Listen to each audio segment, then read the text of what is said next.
Hello, very good evening dear students. Class 7th में आज Hindi first में हमारा तीसरा पार्ट हम शुरू कर रहे हैं। एक राजस्थानी लोक कथा। हमारे देश के अलग अलग प्रांतों की कई लोक कथाएं हैं जो सीख देने के साथ साथ मनोरंजन भी करती है।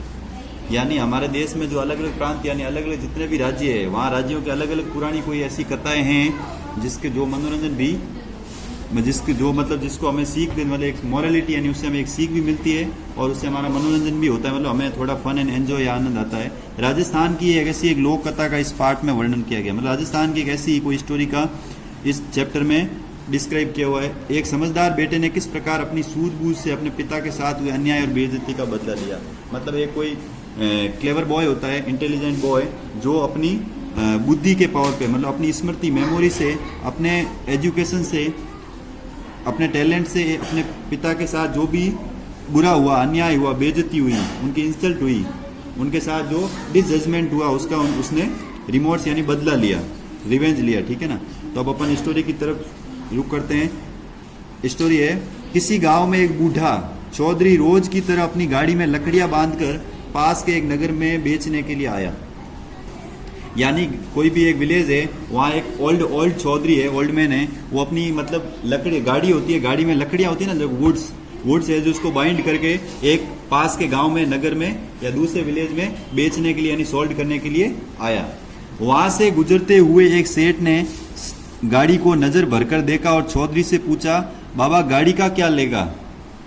यानी कि वहां कोई एक बड़ा वनिया या सेठ, जिसको अपन बोलते हैं पैसे वाला, रिच पीपल खड़ा था। उसने चौधरी यानी ओल्ड पीपल से पूछा, चौधरी से, कि ही आस्क्ड टू चौधरी, बाबा गाड़ी का क्या लेगा, मतलब गाड़ी का क्या लेगा। चौधरी ने भी बड़प्पन दिखाते हुए कहा, एक ही दाम है, पूरे 5 रुपए लूंगा। उन्होंने बोला कि सर जी एक ही रेट है मेरे पास, जो भी 5 रुपीज सबके लिए है तो आपके लिए भी वही है, मैं कभी अपनी रेट चेंज नहीं करता। सेठ बोला, बाबा चल जैसी तेरी मर्जी, गाड़ी के पूरे 5 रुपए ही दूंगा। उसने बोला, बाबा एज योर विश, लेकिन I give you only 5 rupees. चल जल्दी चल, गाड़ी मेरे हवेली तक तो ले चल। उसने बोला, लेट्स गो, जो तेरी ये गाड़ी है वो मेरी हवेली तक इसको ले चल। हवेली पहुंचकर चौधरी ने पहले गाड़ी में जूते बैलों की गर्दन से गाड़ी का जुआ हटाया। उसने क्या किया, जो बैलों की गर्दन से गाड़ी का जो जुआ था उसको हटाया। ये देख रहा है आपको, देखो बैलों को एक तरफ बांधा, फिर गाड़ी की रखी सारी लकड़ियां निकाल कर आंगन में रखी और सेठ ने भी खुशी खुशी चौधरी को 5 रुपए दे दिए। अब आगे चलते हैं।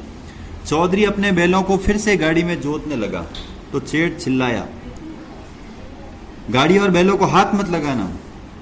जैसे चौधरी ने अपने बैलों को गाड़ी से जोतने लगा और वो उसे चिल्लाया, मैंने इसकी पूरी कीमत चुकाई है। सेठ सेड टू चौधरी, मैंने इसकी पूरी कीमत चुकाई है। I gave you all money, so now all is mine, मतलब अब ये सब मेरा है। याद कर, मैंने गाड़ी का मोल पूछा था या फिर लकड़ियों का। उसने बोला, रिमेंबर इन योर माइंड कि दैट मैंने किसका दाम पूछा था, वॉट आई सेड यू। तो गाड़ी का मोल करते वक्त बैल जुते हुए थे कि नहीं। उसने बोला, जब मैंने गाड़ी की रेट आपसे पूछी थी बुढ़े तुझसे, तब वहां पे बैल जुते हुए थे कि नहीं। सिर में सफेदी आ चुकी है, इसलिए बिल्कुल सच बोलना, एक दिन सबको भगवान के घर मुंह दिखाना है। ऐसे करके वो उसको इंटरनली ब्लैकमेल करते हैं भगवान के नाम से। और पहले वाले क्या थे, जो भी आदमी थे वो बहुत इज्जतदार होते थे, तो इसलिए वो भगवान के नाम से हमेशा मतलब खुद को ऐसा मानते थे कि हम वो झूठी कस्में वगैरह खाते नहीं थे। तो चौधरी के तो होश हवास गुम, काटो तो खून नहीं, बड़ा डरते डरते बोला। मतलब काटो तो खून नहीं और होश हवास का गुम हो जाना, मतलब वो एकदम शॉक्ड हो गया। इंग्लिश में जैसे कहते हैं ना, शॉक्ड हो गया, जैसे जमीन के नीचे से पैरों के नीचे से जमीन का खिसक जाना। एक और दुआ मैं आपको मुहावरा बताता हूँ हिंदी का, बड़ा डरते डरते बोला, सेठ जी बैल जुते हुए जरूर थे, पर मैंने तो लकड़ियों का दाम बताया था। वो बोले, सेठ जी डरता डरता, बैल तो जरूर जुते हुए थे, पर मैंने तो लकड़ियों के दाम बताए थे। गाड़ी बैल भी कहीं 5 रुपए में आते हैं क्या। डरते डरते बोला कि सेठ जी ऐसे ना करो, गाड़ी बैल कहाँ 5 रुपए में आते हैं, आप भी कैसी बातें कर रहे हो।